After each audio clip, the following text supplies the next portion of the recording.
I'm Terrence James, and you're watching another episode of Neutral Reviews, where we do real reviews for real decisions. And today, we are looking at the 2019 Volkswagen Jetta GLI 35th edition, and I have borrowed the keys for this vehicle from Dalmar Motors in London, Ontario, that has a big city location, small town feel, and who offers some of the most practical and well-engineered vehicles on the road today, including this one. Now, the A7 7th generation Jetta that was lightly refreshed for last year for 2022 is the same A7 as the generation here that started in 2019 and was commemorated by the 35th edition. But it was the first year that we really got the GTI of Jettas, and that is because we do have the Golf R brakes, we have the Sport Tune suspension out of the GTI, all the tech, and most important is we got all that horsepower out of that 2-liter turbocharged engine with both transmission options. So we take a look at the facts, feels, and final thoughts of the 2019 Jetta GLI 35th edition to see if it is in fact the GTI with the sedan that we were always hoping for. So let's take a look.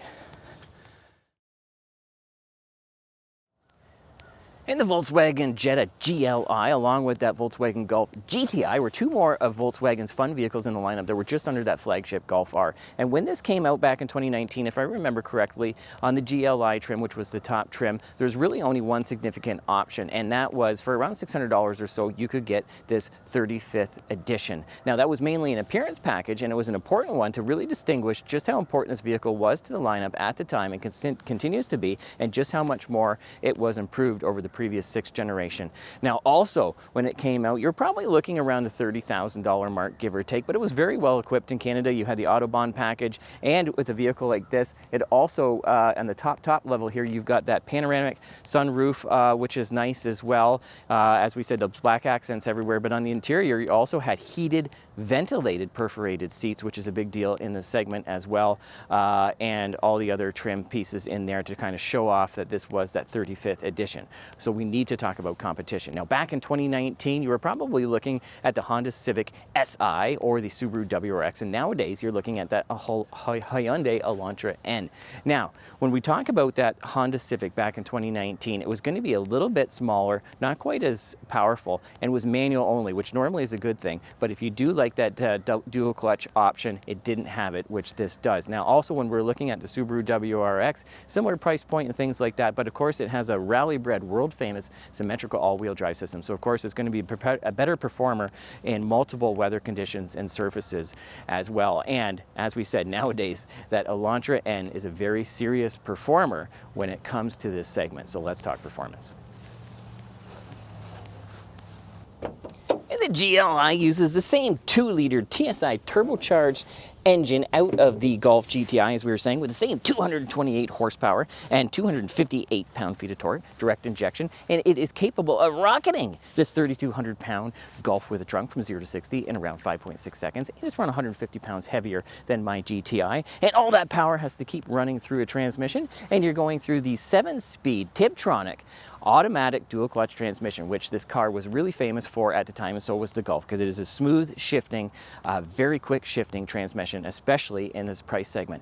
And not to mention, forget to mention as well, that you were looking around a 50-liter gas tank and around 28 miles per gallon combined, which again is pretty good for a vehicle like this. And as we said, this is not an all-wheel drive, it was front-wheel drive, but like the Golf, to make that power put down on the road, they use their VAQ bi-brake LSD, which works really, really well on a vehicle like this because it doesn't wear out those brake pads, and it is able to shoot that torque around the way it needs to plant that down very, very quickly. And it can also be computer controlled, as well as adding in a lot of those safety features. And when we talk about that as well, it uses electronic steering that is speed sensitive, and again, a very nice smooth system that weights up well, and it steers these exclusive, beautiful 18-inch aluminum 35th edition wheels with this nice, cool-looking red stripe, and you have these all-season 255/45 tires on there as well. And we have to stop, and as we were saying, very exciting for this generation. You got those big 4-piston caliper brakes up front with from the Golf R, and the 2-piston in the rear. And you're just a little over 13-inch fended discs in the front and a little over 11-inch in the rear. Again, great stopping power for a vehicle like like this. Now, we also have to talk about suspension. Now, suspension, similarly to that Golf, it's going to use strut front and multi-link in the rear, but just the way it's tuned and sport tuned, as we were saying, it works really, really well on this platform, and it also is going to give those production costs and keep them down and allow us to add a lot of other things in there as well and not compromise a lot of that sporty daily driving that you're looking for on a vehicle like this. So it's a very good system, but it all has to attach to something, so let's talk chassis. And it uses their MQB platform that they've been using for quite some time for almost all Volkswagen vehicles, and that has also allowed them to be one of the most profitable car companies in the world because there's so much that they can do at scale with that platform, and it is an excellent platform. In this configuration here, you're looking at just a little over 105-inch wheelbase, and also you're looking at a 2+3 setup on this. It is front engine, so it is going to be a little bit front heavy, but it is a pretty balanced chassis as well when you're out on the road, and we'll talk about that in the feels portion. It's also pretty quiet as well at 67 decibels on the highway, and surprisingly a really good handler on the skid pad. You're looking at 0.98, and that's about the same as my BRZ, which is a sports car, so that's pretty good for a sedan. And also when you're looking at this platform as well, when we're talking about that, you're looking at about 0.27 for the drag coefficient. So again, that is around the same as my BRZ, which is a tiny little sports car. Now when we come back to the back of this platform, I see two real exhausts, and they sound like this.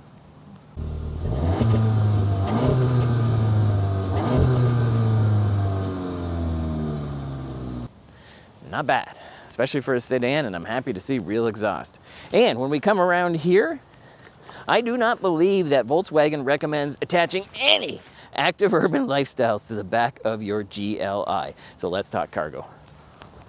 Now, the Jetta GLI being a sedan, you do have quite a bit of practicality back here. You're looking at 14.1 cubic feet worth of space, and as you can see in here, it is a lot. It is nice and deep and wide, and you have tons and tons of room back here to put stuff. And one of the things that I really like with Volkswagens in general is their high level of practicality. They don't even market it or tell you about it most times, but it is really impressive. Like even here, same as my Golf, you have little handles here to help pull down the trunk in this case, or the tailgate, so you're not touching anything dirty. Just little things like that. I really like those touches as well. But the most important thing in Canada is, can it pass the Canadian cargo test? Because you never know when a game of road hockey is going to break out, and you always want to make sure you're prepared. So here we go.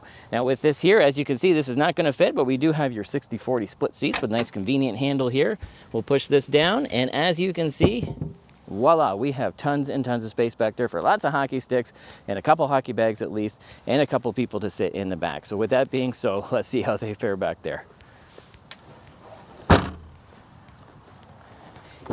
And the GLI being a sedan has a lot of practical space back here, and I don't know specifics, but I think it feels like it's even more spacious than my GTI, and again, that 105-inch wheelbase. But one of the things that I like back here as well with these seats, aside from looking nice with the red stitching, perforated leather and things like that, but on this trim level, they're actually heated, which you don't always see back here. And there is a lot of space. Now, I am only 5'7", 150 pounds, but I do like to sit pretty far away from that front steering wheel. And as you can see, there's quite a bit of leg room here, and even with this panoramic sunroof, I still have a lot of headroom, and most likely you're only going to have 2 adults or 2 large children back here, older children, and with that being so, you do have lots of elbow room as well. Now, one of the things back here to keep in mind nowadays with all the tech, you know, and things like that, I do not see any USB ports or any types of plugins in here, so keep that in mind back here. You're going to want to make sure all your gear is plugged up ahead of time, but you do have a lot of practical space that you can put things like cup holders as well on the doors that are quite functional, just like my GTI. I absolutely love that.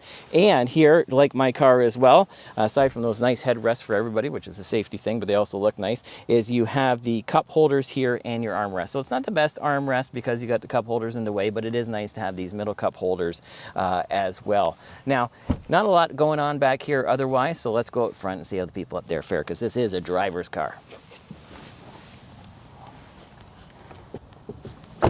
And when we come to the front of the GLI, first thing that you're going to notice when you sit in here is these seats, because they're awesome. They're very sporty. They're a little firm, they're a little German, yeah? But that's just the way that they are, and there's no complaints. They actually are a little bit more accommodating to more body types, I would say, to my GTI, yet still hold you in pretty nice. And I love the look of them, that contrast red stitching, the perforation, these little accent lines on here, and most importantly, I love the fact that they're ventilated. I just think that's so cool. They used to be a luxury car thing. I do not have that in my GTI. I really like that a lot, and of course they're heated as well. 3 memory settings, lots of power adjustment, lumbar, all that type of stuff. I believe it's manual like my car over here on the passenger side, and you have lots and lots of levels of practicality as well. You've got these big door pockets here. You can put all kinds of stuff, good cup holders. You got 2 more cup holders here that have these things here to help different sizes stay in there, not rattle around. And you've got a nice big center console as well, with another USB port in there to keep things tucked away and plugged in, and a nice big glove compartment, as you can see. It's not lockable, there's no power in there, but it's a nice big one as well. You've got your wireless charging pad with another USB charging port over here, which is nice. And on this top level trim, you've got your electronic parking brake, of course, your auto start stop. That's nice to have the button here, because it's really only the mild hybrids and things that works a lot better on. Otherwise, they sound like a bit of an old diesel tractor. You got a nice convenient mode button over here, which you could also work through the infotainment, and you can shut your traction off as well over here at a glance. But one of the things that I like is the steering wheel, because it is a very sporty steering wheel. It looks like it's the one out of the GTI. It says GLI because it's the GLI, but it's basically the same one. It's got lots of adjustment. It's manual adjustment, but you can go in and out and up and down, of course. And you've got all these buttons to work things, and they're still hard buttons, and the nice paddles in the back. Now, I wish, you know, like my car, they're the same ones, that they're nice and metal and things like that, but I've been Jaguars and things that have nicer looking paddles, but they don't feel good when you're clicking them. These feel really nice.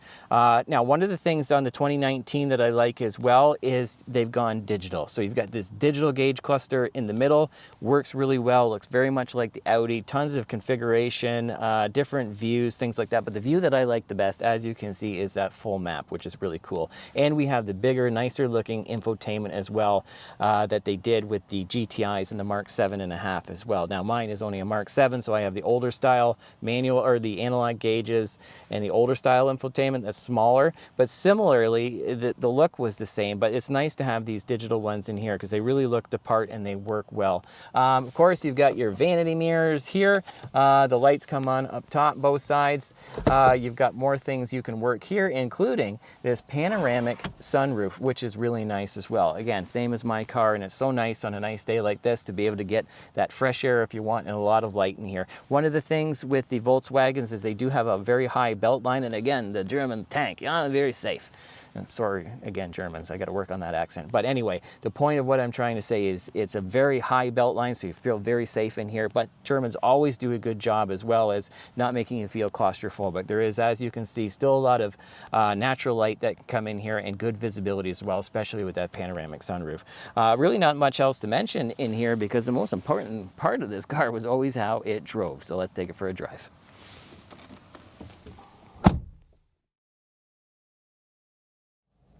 And all right, it's time for our handling test, and we're on a little back road here, because we're going way faster than you ever should on a public road. But here we go. I got it in sport mode, and here we go. Handles nice, holds well considering all season tires. Dip in here, really well for front wheel driving. You see it holds down the power, a little slip, but not too bad. And exits out of there, nice. All right, and here's where we do our traffic light Grand Prix acceleration test. We got a load full of people that wish they were up here with us. Okay, here we go. I got it in sport mode. Yeah, so here we go. Little slippage, but again, we got all season tires on here. And we're just letting the DSG do its thing, and pretty good. Okay, here's where we do our emergency brake style test, and on this one, it's not going to be great. I just want to do it because of this show. We do have the 4-piston brakes from the R on this one, but this is a used vehicle. I don't even know if they've safetied it. We just got here, and it feels a little rough braking. But anyway, we're going to do it anyway. So here we go.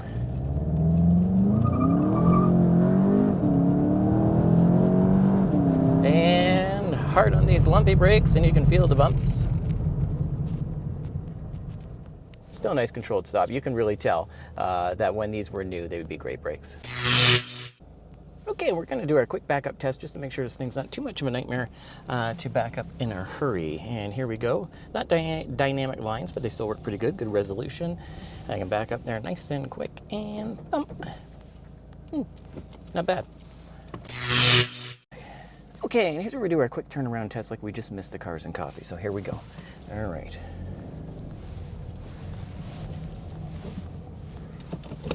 Oh boy, we don't want to miss it. We got to hurry up.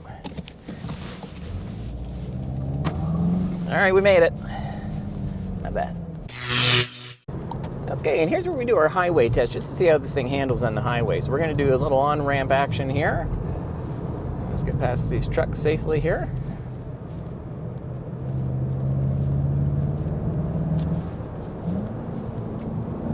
As you can see, it holds really, really, really well. Kind of like when we were doing our handling test. I'm obviously going way faster than you need to here just to show you how well it handles. And this doesn't even have the best tires. It's got almost 70,000 kilometers on it. Okay, here we go.